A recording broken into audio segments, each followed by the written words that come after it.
All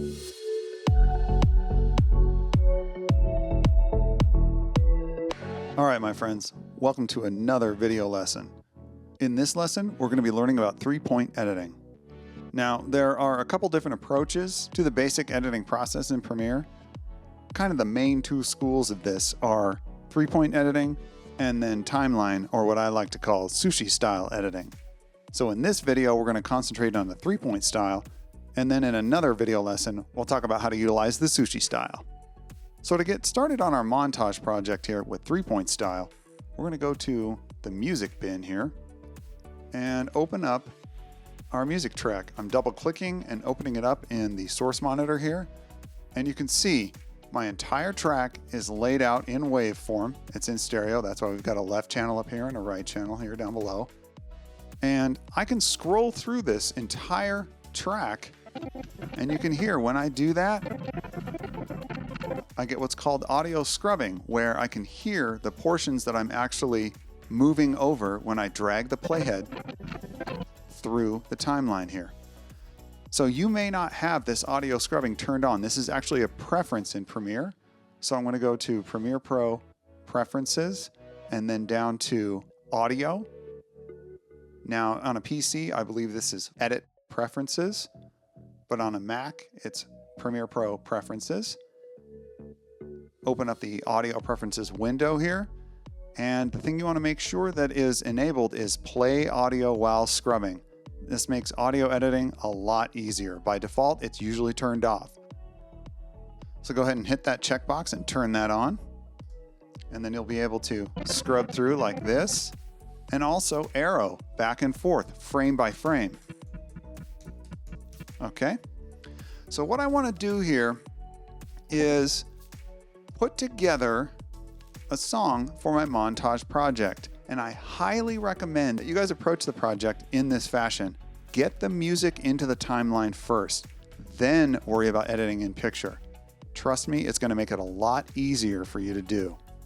So for the parameters of this project, we're looking for something that is 1 to 2 minutes in length. And you can see over here on the bottom right of my source monitor, the entire length of the song is 3 minutes, 4 seconds, and 6 frames. That's way too long.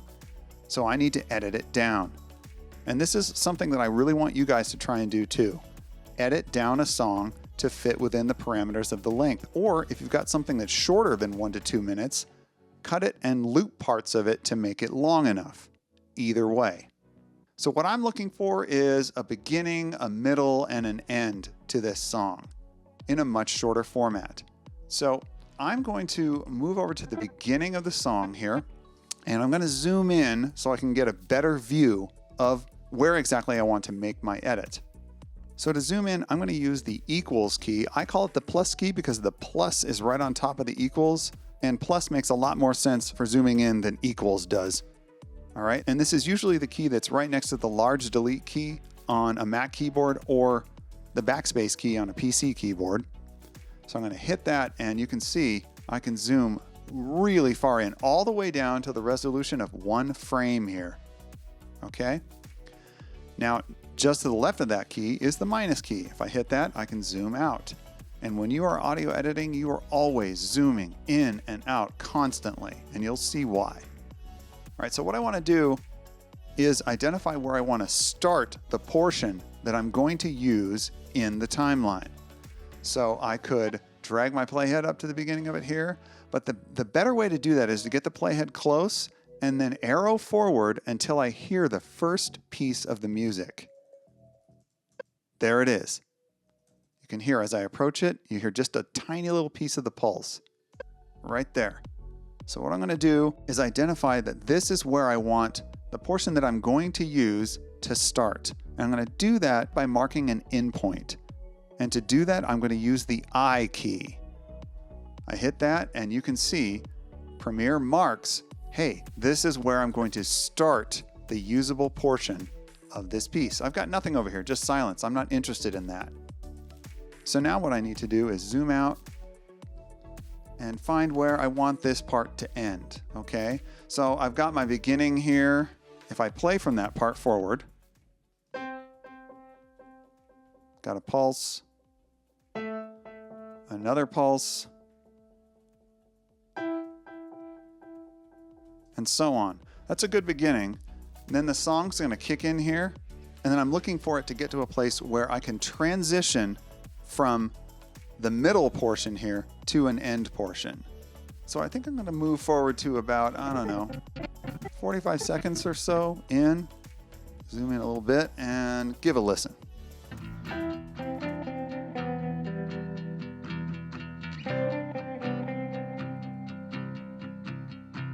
Okay, that sounds like the end of a phrase of music and a new one about to begin. So I'm going to zoom in and pull this back and arrow forward. There, you can hear that. That little piece of guitar is the beginning of the next phrase of music. Right there. So that's the beginning of the next part. I don't want that part. I only want what leads up to it. So I'm going to go back by one frame and mark my out point, the ending point of the portion I want to use. And I'm going to do that with the O key. So now if I zoom back out, you can see I have identified this portion I want to use. Now I want to edit this down into my timeline to get started building the music for my montage. So in order to do this, I need to be aware of what's called patching. So I'm concerned with these two columns here on the left of the timeline. So on the left, I've got what represents the source, what will be edited up here. And there's no video associated with this, so I only have A1 for audio down here. If I had video, there would be a V1 associated with it too.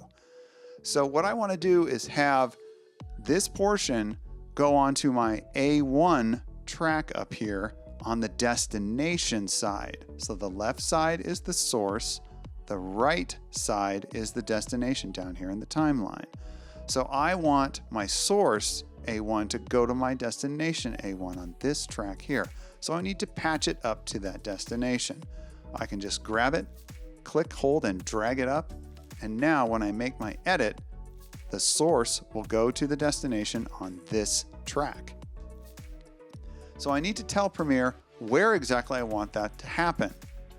So in 3-point editing, you need 3 points. You need an in, an out, and an in. So on the destination side, I'm going to let Premiere know where I want this to go by marking another in point, saying, hey, put this usable portion here. And I want that to happen at the beginning of the timeline. So I'm going to drag my playhead all the way back to the beginning. You can either do that or you can hit the home key if you have one. I know a lot of laptops don't. If you have one that doesn't, then just drag your playhead all the way to the beginning. Then I'm going to mark an in point here in the timeline. I for in. And that tells Premiere, hey, take this piece here and put it here when I make the edit. Patching is proper. So here we go. To make this edit, there's a couple different things you can do. You can hit this button right here, the overwrite button, but I would highly prefer that you use a keyboard shortcut. And if you roll over the button, you can see in parentheses, it actually tells you the keyboard shortcut, the period key. So when I hit the period key, this portion will be edited down to the timeline on the first audio track. And there it is. Now, it looks really small at this point. So just like I can zoom in and out up here in the source monitor, I can do the same thing in the timeline using that same plus key. All right? And there it is. Now I'd also like to see the waveform a little bit more closely in a vertical fashion. So all I need to do to make that happen is roll in between A1 and A2 here until I get the double arrow, click, hold, and drag down on A1. And I've got larger waveform. That makes it much easier to see and work with. So now the next edit that needs to happen at the end of this piece of music here. So I'm going to play towards that and you can hear how naturally the next phrase of music should come.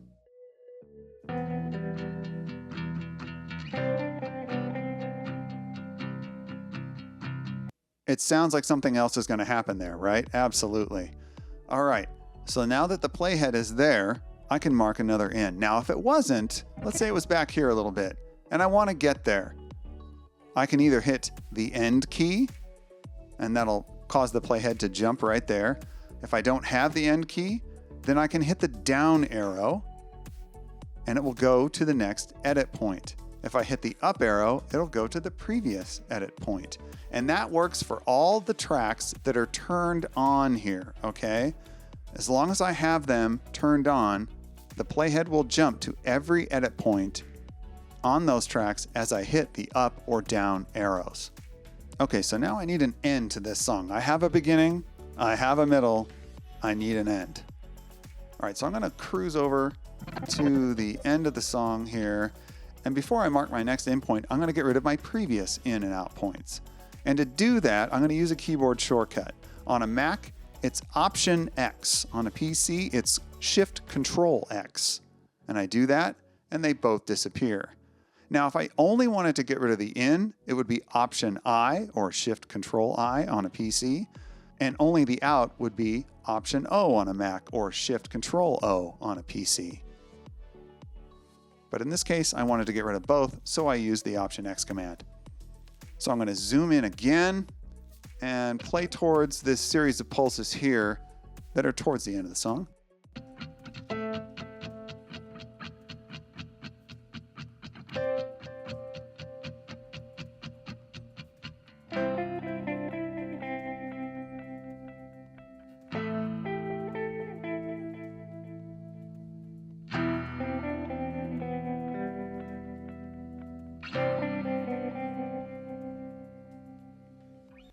Wow, that sounds like an end if I ever heard one. Right there, starting with this pulse. That was excellent. So I want to tack this on, this series of 4 pulses here, to the end of what's in my timeline. So I'm going to zoom in even more. And again, I'm going to arrow forward until I hear the beginning of that first pulse so I can mark my in. There it is. Marking the in there. Zooming out a little bit. As I said, you're always zooming in and out when you're editing audio.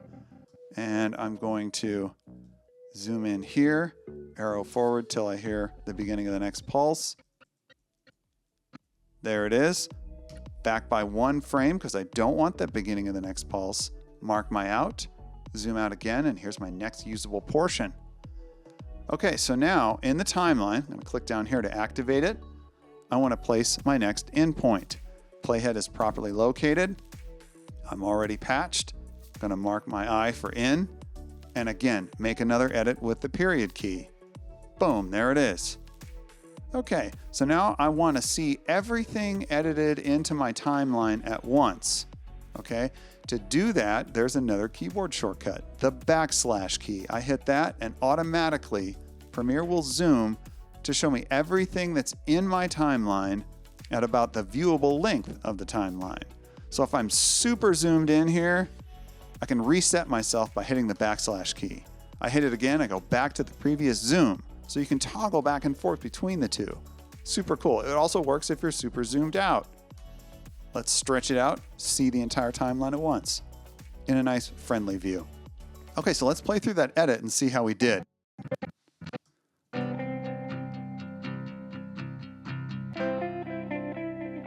Pretty clean, although I hear a tiny little click in there that I don't really like.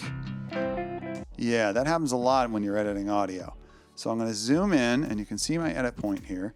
What I want to do is heal this with a transition, an audio transition. So I'm going to select the edit point here. You can see if I roll over, I get this little red arrow. That's the trim arrow, okay? I can actually grab onto this and trim things back and forth, okay? But it also allows me to select that cut point if I just click it. And what I want to do here is apply our default transition, which is an audio crossfade. To do that, of course, there are a couple of ways. You can right-click and choose Apply Default Transitions. And there it is, the crossfade. I'm going to select it and delete it here because I'd like you to use a keyboard shortcut instead, of course. And that would be Shift D. Shift D for default transition. And there it is, applied. Now right now, if I double click it, it shows me that it's 1 second long. That's way too long for this kind of edit. So instead, I'm going to make it very short. I'm going to go with about, I think, 4 frames here. Boom, nice and short. All right, so now I'm going to zoom back out, play through that edit again, and see if it cleaned it up. Oh yeah, very nice.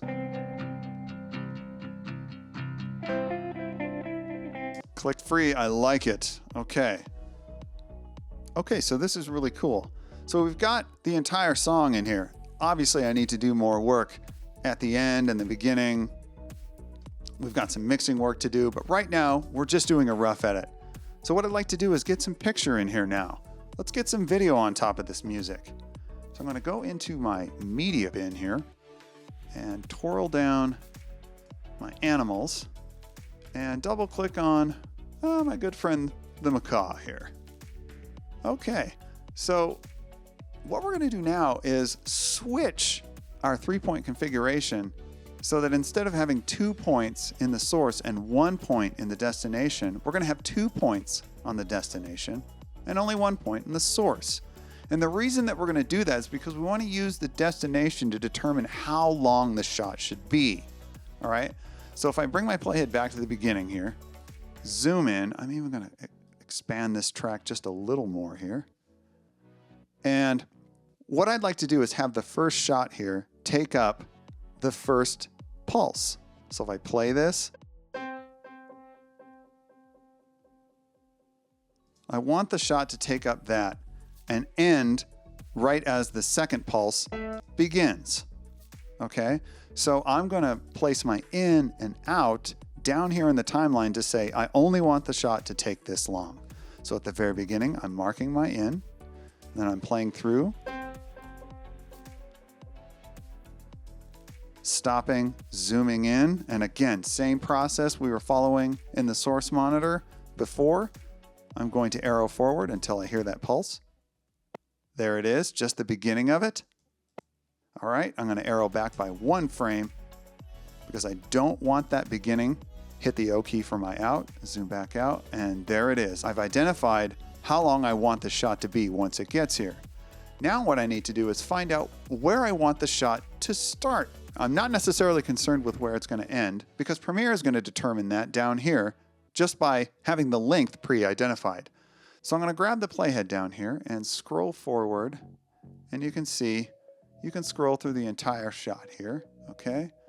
And oh, there's a little wink right there. I think I like that. I'm going to have the shot start just before that wink, and that's going to be my in point. Again, I for in. Now what I like to do is make sure my patching is correct. Again, I want the source side here, which is V1. There's no audio associated with this clip. It's completely silent. So there's no A1 down here. And you can see video is above this center line here. Everything above is video, video 1, 2, and 3.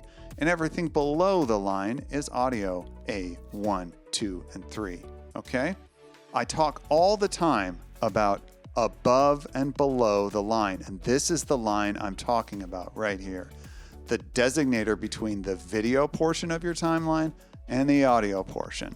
There are entire teams of people that only work in the realms above or below. But we as editors cross over both constantly. Okay, so I want to make my edit. Again, I'm going to use the period key to do that. I'm properly patched, V1 to V1, 2 points in the timeline, 1 point in the source. Here we go. Boom, there's my first shot. All right, so playing through, here it is. There's the wink and black right when the next pulse starts. So I'm going to realign my playhead here to the end of the previous shot by hitting the up arrow key, marking my in for my next shot, ready to go in the timeline. And now I'm going to move on to the next shot. We've got the bald eagle here. Okay. And I like to call him the angry eagle because, well, he looks a little perturbed to me. But anyway, let's mark our in right before the head turn here. I like that head turn. So I'm going to mark the in here. And now down in my timeline, I want to get my out point marked at the end of this series of pulses, playing forward. And then stopping, zooming in, arrowing. There's the beginning of the next pulse. Gonna arrow back by 1 frame, mark my out, zoom back out, and I'm ready for my next edit. Again, period key, done. Now you can see the shots will change right as that pulse starts. Nice. Looks really good. Okay, down arrow to align my playhead. And let's mark our next in and out here. Playing through. Stopping, zooming, arrowing. There it is, the beginning, back by 1 frame. Mark an O for out. Zoom back out. And let's go to, I don't know, let's find something else here. Multicolored reef with yellow fish. That sounds interesting. Let's double click on that. Oh yeah, look at these guys. These fish look awesome. Okay, let's use these. All right, I think I like where this one in the upper left just comes around from this coral. I'm going to back that up and mark my in there. Again, patching's all good. Length is identified in the timeline, period key to edit, and there it is. All right, let's play through that. Edit from the eagle to the fish. Nice, looks great. I like this a lot. Okay, so you can continue on through the timeline just like this, constructing your audio and visual block by block. Kind of like Lego, snapping together little pieces of your story, creating an audio-visual experience along the way. Kind of cool. All right, so that is how 3-point editing works. And that about does it for this video lesson, my friends. We'll talk about timeline, aka sushi style editing, in the next one.